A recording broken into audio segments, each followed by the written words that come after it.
Բարև ձեզ հարգելի հեռուստադիտողներ։ Ժամանակին որպես միջազգային նշանակության իրադարձություն աշխարհահռչակ ամերիկյան Time հանդեսը նշել էր ընդամենը 2 հոգու մահվան մասին։ ԱՄՆ-ի նախագահ Ջոն Քենեդի եւ մեր հայրենակից լեգենդար խորհրդային հետախույզ։ Հայորդիներ հաղորդաշարի այսօրվա հաղորդումը նվիրված է Իվան Աղայանցին։ Մեր հաղորդման հյուրերն են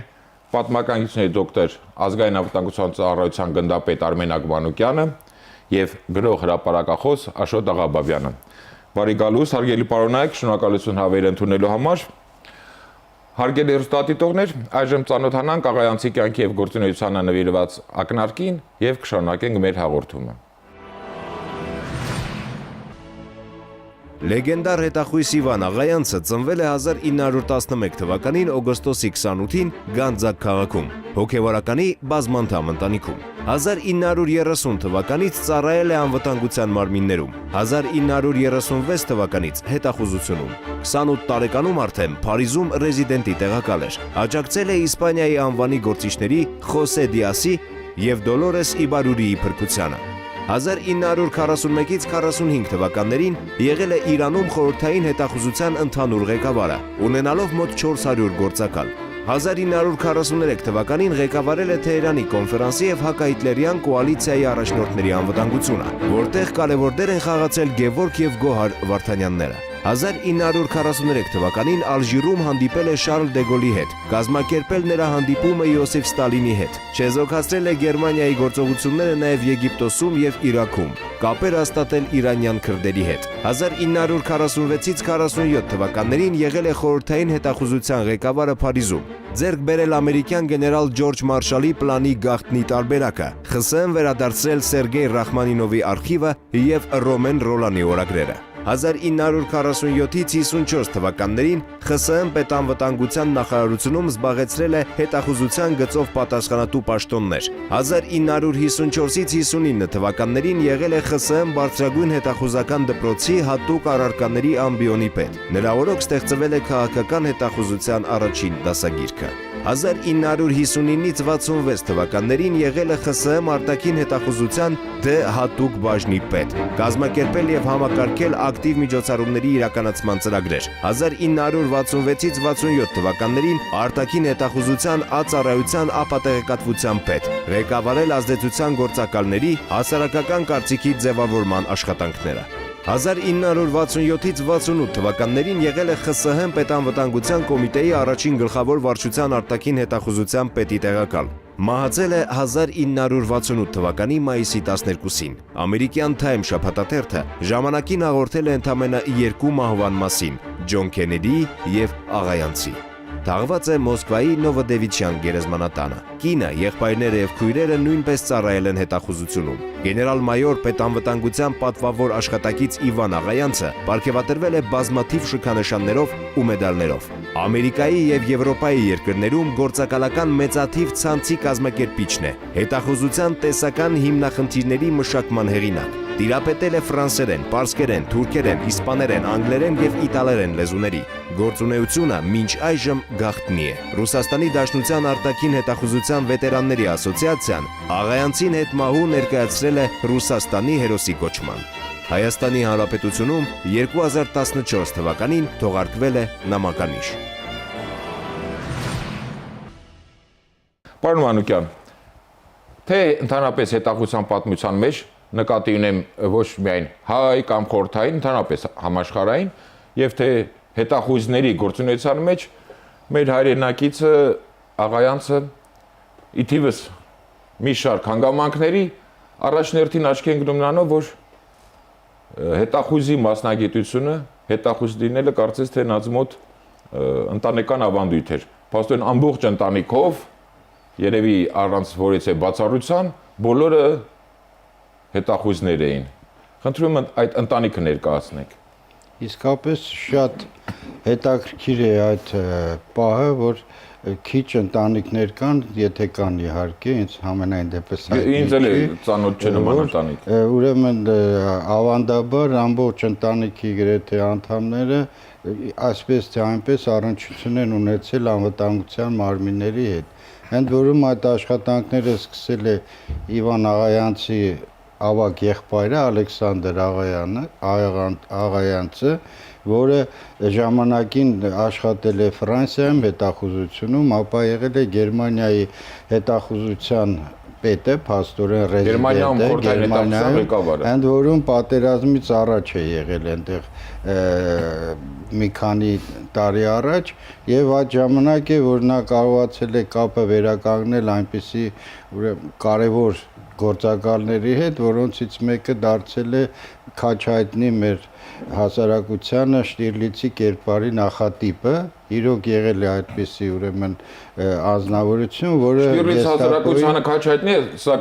սակայն մեր հայրենակիցն է Շտիրլիցին Շուլցե Բոյզենը, Շուլցե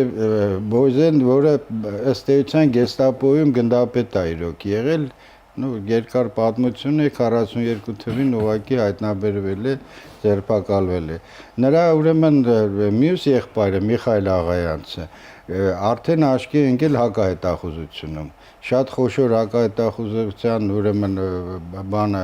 օպերացիաներ է կատարել, ընդ որում նա աշխատել է հիմնականում Անգլիայի ուղղությամբ, այդ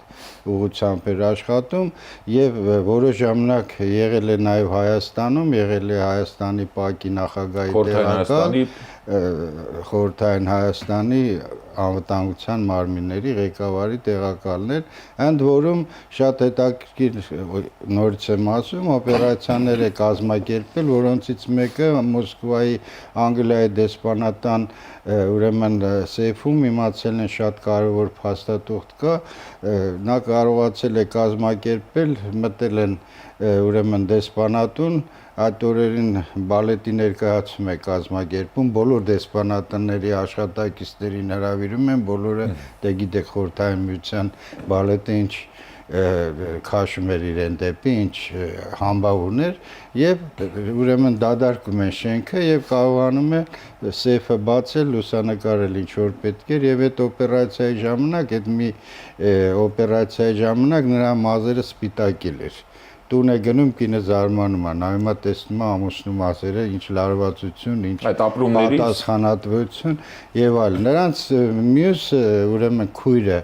Աննա էր անունը, նույնպես հետախուզությունում է աշխատել, ընդ որում հետո երևի առիթ կլինի խոսելու Թեհրան 43-ի ժամանակ քույրն է այնտեղ եղել, մասնակցել այդ գործողություններին, բայց իհարկե պետք է հատուկ նշեմ, որ այնուամենայնիվ նրանցից ամենախոշոր դեմքը Իվան Աղայանցն էր, հետախուզության մեջ իսկապես մեծ հետք է թողել, նա կենսագրությունը արդեն տրվել է, չեմ ուզում կրկնեմ, սակայն մի բան եմ ուզում հատկապես շեշտել, որ նա այնպիսի լուրջ կազմակերպիչ էր, որ նրա աշակերտները ոչ միայն ինքն էր մեծ արդյունքներ ուրեմն ցույց տալիս, այլ նրա աշակերտները նույնպես ուրեմն մեծ արդյունքների են հասնում հենց հետախուզության մեջ, որոնցից ամենափայլուն օրինակը Գևորգ Վարդանյանի Խորհրդային Միության հերոսի օրինակն է, որի ըստ էության ինքն է եւ աշխատանքի ներգրավել եւ սովորեցրել ինչպես ինչ եւ այլն։ Այս իսկ հետագայում երբ արդեն Մոսկվա էր վերադարձել ինքը դպրոցում է աշխատում, հետախուզներ է պատրաստում, այստեղ այդ պահն է շատ հետաքրքիր, ուրեմն լավ ղեկավարը պետք է նաև լավ մանկավարժ լինի։ Թվում է աքսիոմա է, բայց ոչ միշտ է այդպես լինում։ Նա եւ փայլուն ղեկավար է եղել, եւ փայլուն փաստորեն դասախոս է դարձել, սովորեցնող է դարձել, որտեղ ամեն մարդու տրված չէ, ուրեմն սովորեցնել եւ հասցնել այդ մակարդակին։ Նա այդ աշխատանքն է փայլուն կատարել եւ հատկապես աչքի է ընկել քաղաքական հետախուզության ասպարեզում, որի մասին առիթ լինի մենք դեռ կանդրադառնանք։ Պարոն Աղաբաբյան, դուք մեր հայ եւ նաեւ վերջին շրջանում նաեւ ոչ հայ շրջանակներին հայտնի եք Հայկ Հովակիմյանի մասին գրքով, այսինքն վերջապես տասնամյակների անհայտությունից, մոռացությունից հետո վերջապես իմացանք ով է Հայկ Հովակիմյան անունով մեր հայրենակիցը։ Գոնե նրա գործունեության ընդհանուր գծերով կերպար իմացանք։ Այդ տեսանկյունից ինչ եք կարծում, արդյոք վաղուց ժամանակը չի հասունացել, որ Հովակիմյանի նման նաև մեր հանրությանը ներկայացվի աղայանցի գործունեությունը։ Ես ասեմ, որ ոչ պակաս հզոր կերպար է հետախուզության ոլորտում աղայանցը։ Իհարկե վաղուց է հասունացած։ Իհարկե կներեք, բայց ամոթ է, որ մենք չունենք ոչ միայն աղայանցի, այլ շատ հայտնի, շատ մարդկանց, բայց ես գտնում եմ, որ համակարգված մոտեցում է պետք եւ պետական մոտեցում է պետք, համապատասխան օղակները զարմանալիորեն չեն անդրադառնում դրան, ինչու չպետք է աղայանցի մասին իր ժողովուրդը իմանա։ Դե անդրադարձող առաջնորդին դուք պիտի լինեք, որպես Հետո գնում ենք հովանավոր ենք փնտրում։ Ես 7 անգամ Մոսկվա եմ թռել, որ փաստաթղթերը սա դա քո նախաձեռնությունն է, եւ որ ճանաչեցի ինչ հզորություն է, եւ իր մասին ոչինչ չկա, բայց դա պետք է պետական մոտեցում լինի, ինչպես ասենք, Աղայանի դեպքում է պետք։ Պետությունը չխուսափենք մի քիչ սովետական հնչող բանից պետք է պատվեր իջեցնի, բայց նորմալ գրողի գիտենան ով է գրում, պատվեր իջեցնի, գործողություններ տա, մարդը գնա զբաղվի, դա մեր պատմությունն է, որ այսօր հաղորդում ենք, ասում ենք մոռացության եմ ատոմած, մի տարի հետո նույնն ենք ասելու, որովհետև տեղաշարժ չկա, վերջերս մի բան գրվեց, ես կողմնակից չեմ, որ ասենք բոլորին դարձնենք հայ, սա ծնունդով հայ է, բայց Մայր Թերեզայի մասին գրվեց, 88-ին երբ ժամանել էր եւ կաթողիկոսի հետ հանդիպումից հետո Վազգեն առաջինը սրբազաններին ասել էր, որ Ագնեսե Բոյաջանը ինձ ներկայացել, ասել է, որ ես ազգությամբ հայ եմ։ Այսքան տարի հետո գրեցինք, սա գրում են սուտ եք ասում։ Ես գիտեմ, ոչ մի հայ չի զարմանա, կհավատա, որովհետեւ խոսքը հնչել է Վազգեն առաջինի շուրթերից։ Բայց ինչու մի պետական այդ ժամանակին, թեկուզ այսօր էլ ուշ չի, մեկին գործուղեր մի այդ շնորհի տեր մի մարդու գործուղեր Տիրանա, ընդհանրեն մի պորտ պետք է ստուգեին, հոր, պապի, չէ, անցյալը, չեն կանում, դա համակարգված մոտեցում է, պետք պետությունը պետք է մտածի իսկապես։ Դե հուսանք ոչ միայն ձեր նշած պետական պատկանմարմինները, այլև մեր այն անհատ հայրենակիցներ, անհատ քաղաքացիները, ովքեր շահագրգռվածություն եւ հետաքրություն կունենան, այս հաղորդումից հետո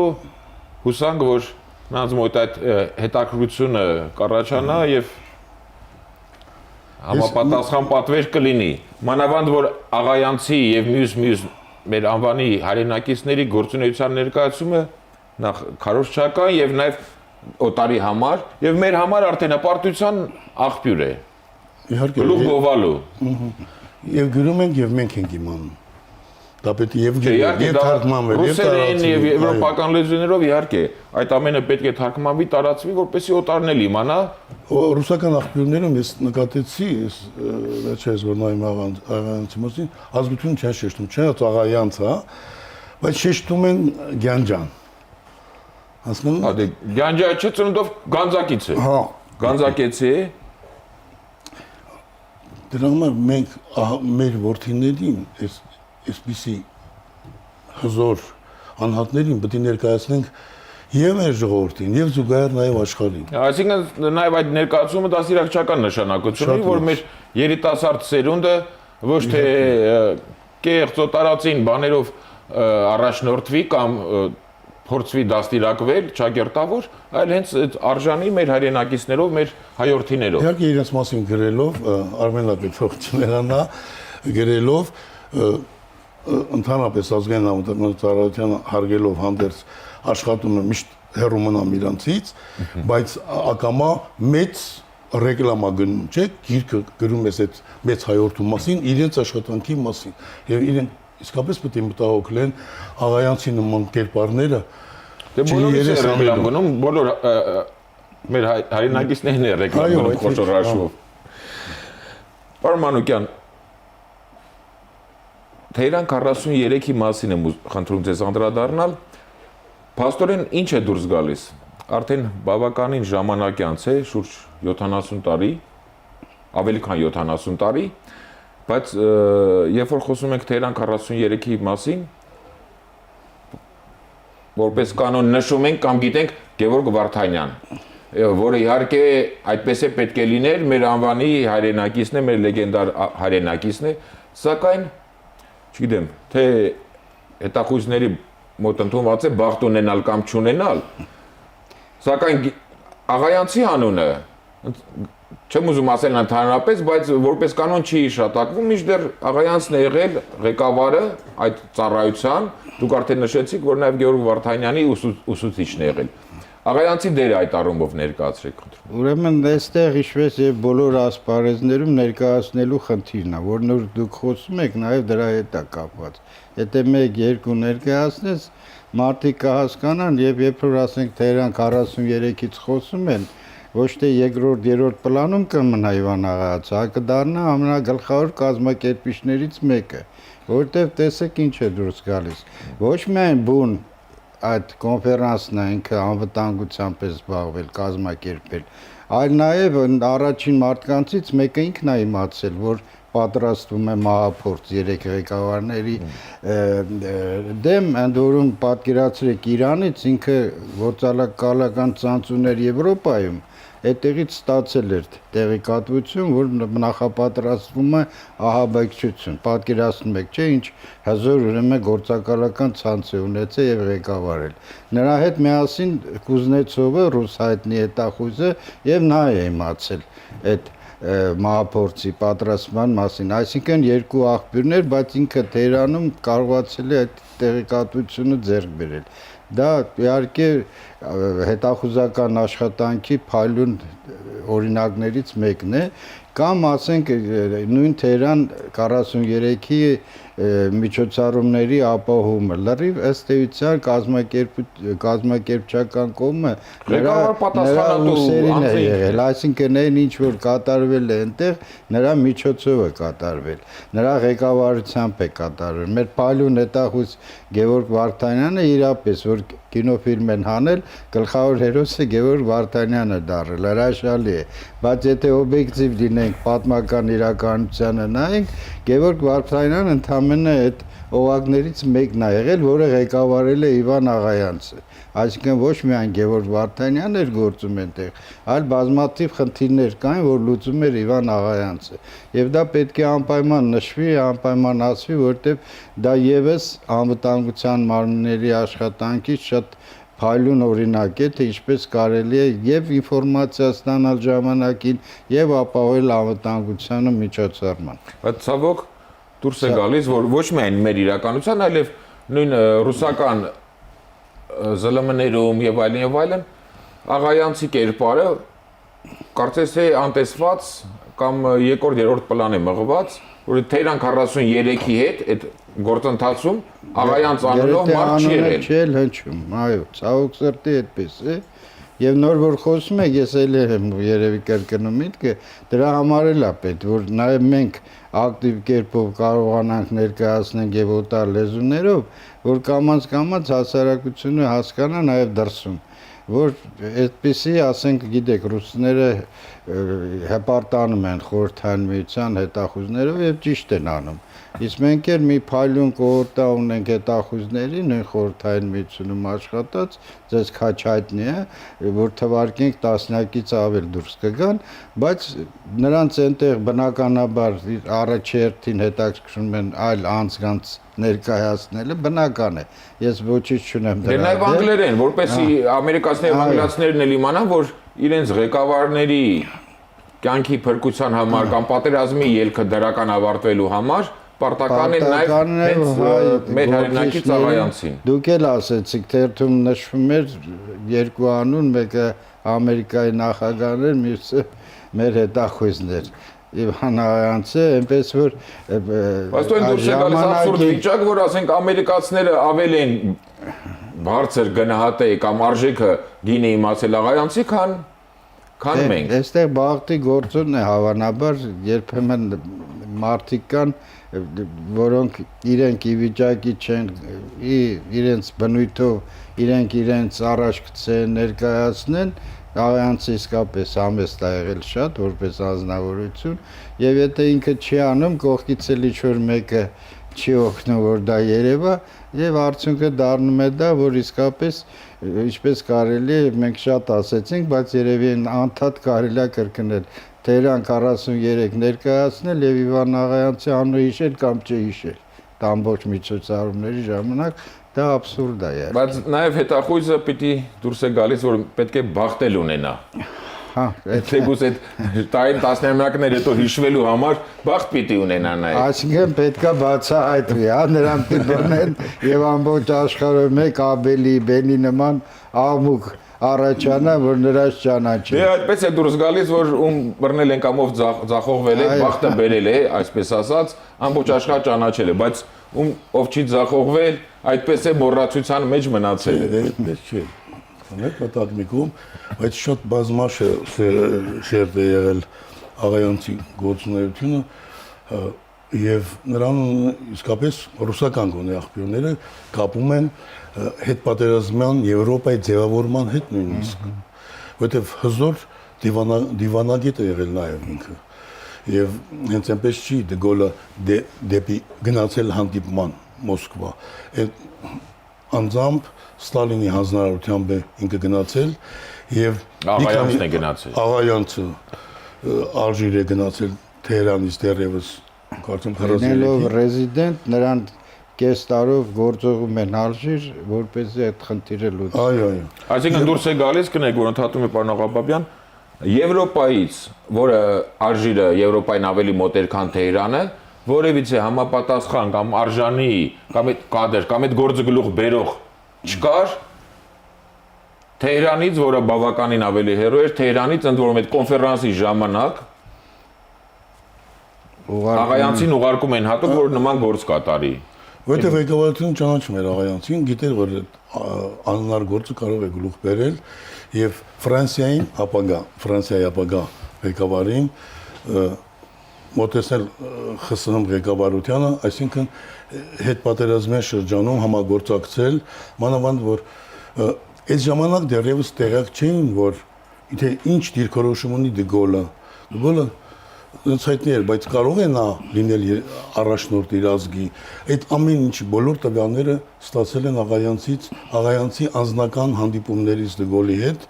մի քանի հանդիպումներից եւ այնպես է արել, որ հենց Դե Գոլն է առաջարկել Ստալինի հետ հանդիպումը։ Առաջարկել չէ, համոզել, որովհետև Դե Գոլը Այսինքն մեր հայրենակցի դերակատարությունը վճռական է։ Դա քաղաքական հետախուզության օրինակ է։ Փաստորեն քաղաքական խնդիր է լուծվում հետախուզության միջոցով։ Ընդ որում հեռանկարային տեսանկյունից ոչ թե տվյալ պահի։ Հայտներ որ Ռուզվելտի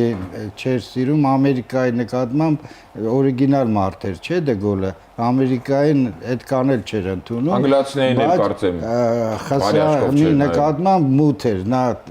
կուզենա, չուզենա եւ այդ փայլուն գործողությունը հենց դրանով է բացատրում, որ ինքը կարողանում է գնալ մի թեթև ծանոթ է եղել։ Մի անգամ, երկու անգամ հանդիպել է, ընդ որում Թեհրանում է հանդիպել Դե Գոլին, մինչև այդ։ Բայց նա գնում է այնտեղ կարողանում է համոզել եւ փաստորեն մեծ քաղաքական խնդիր է լուծում։ Ֆրանսիային փաստորեն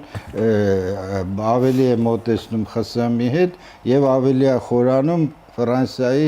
հակադրությունը Ամերիկայի նկատմամբ, որ պայքար էր արդեն գնում դաշնակիցների մեջ, մենք գիտենք, եւ դա կարևոր քայլ էր։ Եվ դրան է դեռ գումենք, որ հետպատերազմյան Եվրոպայի քաղաքական իրավիճակը փաստորեն իդեմս Դե Գոլի Ֆրանսիան ընդգծված հակախորհրդային դիրքորոշում չուներ։ Չուներ։ Հետաքրքիր է, որ New York Herald Tribune նյութ է տպագրում է ՑՌՈ-ի զեկույցը Ամերիկայի կենտրոնական հետախուզության վարչության։ Այո, կենտրոնական հետախուզության վարչության զեկույցը ԱՄՆ կոնգրեսին։ Հատված է տպագրում, որտեղ նշվում է, որ իրենց բոլոր գործողությունները խանգարվում են Խորհրդային Միության պետամգության ուրեմն ոլորտի մարմինների դե վարչության կողմից, որը ղեկավարում է հենց Աղայանցը, ակտիվ ուրեմն միջոցառումների կազմակերպման վարչություն։ Այսինքն բողոքում էին գլխավոր մեղադրած ճակերտավոր, որ չի թողնում իրականացնել մեր հայրենակիցներ։ Դա քիչ բան չի, դա հզոր աշխատանքի շնորհիվ։ Եվ նման իրավի համաշխարհային նշանակության հետախույզի գործունեությունը հավուր պատշաճի մեր հանրությանը եւ օտար հանրությանը ներկայացնել արդեն վաղուց դարձել է հրատապ անհրաժեշտություն։ Եթե խորանում ենք նրա գործունեության գնահատականի մեջ, արդեն ասվեց եւ կենսագրությունում հնչեց, բայց այսեղ նորից պետք է շեշտեմ նրա ուրեմն կազմակերպչական հզոր ներուժը։ Նա կարողանում էր կազմակերպել աշխատացնել մարդկանց, դա շատ կարևոր է։ Ենթականների հետ ունեցած սիրալիր Ենթականների հարաբերությունները կարևոր անպայման չէ սիրալիր, կարող է նաև եթե պետք էր կոշտ լինել, բայց նա գիտեր երբ ոնց ինչպես անի, որպեսզի արդյունքի հասնի։ Իսկ արդյունքները իսկապես այս փոքրիկ օրինակներն էլ են ցույց տալիս, թե ինչ հզոր արդյունքների է հասել նա իր այդ ունակությունների շնորհիվ։ Ուստի իսկապես պետք է նրա անունը ոչ միայն հիշվի, այլ պետք է փառաբանվի բառից բուն իմաստով եւ ներկայացվի նաեւ օտարներին։ Ներողություն, Գոհար Լևոնովան իր շողություններում Գեորգ Վարդանյանի կինը հետախույզ նշում է, որ եւ որ ծանոթացան բավական խիստ անձնավորություններ, շատ կոնկրետ եւ խիստ եւ Այնպես որ նա որտեղ պետք է եղել կոնկրետ եղել եւ ձեռքը խփող։ Դե նաեւ այդ պանջկոտության արդյունքում իր բոլոր աշակերտները դարձել են հայտնի հետախույզներ։ Հարգելի բարեկամներ, եւս մեկ անգամ շնորհակալություն հաղորդմանը մասնակցելու պատրաստակամության համար։ Հարգելի հեռուստադիտողներ, հաղորդումը կցանկանայի ավարտել մեր հայրենակցի աղայանցի սիրած խոսքով, որը նաեւ համոզված է մեր երիտասարդ, մեր արդեն մեր անկախ հանրապետության երիտասարդ հետախույզների համար թող ուղենիշ լինի։ Աղայանցը սիրում էր այս խոսքը անընդհատ կրկնել, ով քիչ է քնում, նա շատ է տեսնում։ Այսինքն սա գալիս է խոսում է նրա աշխատասիրության եւ գործի նվիրվածության մասին։ Հարգելի հեռուստադիտողներ, այսօրվա հաղորդումը նվիրված է լեգենդար հետախույզ Իվան Աղայանցին, առայժմ այսքանը, ճանաչենք հայրենիներին։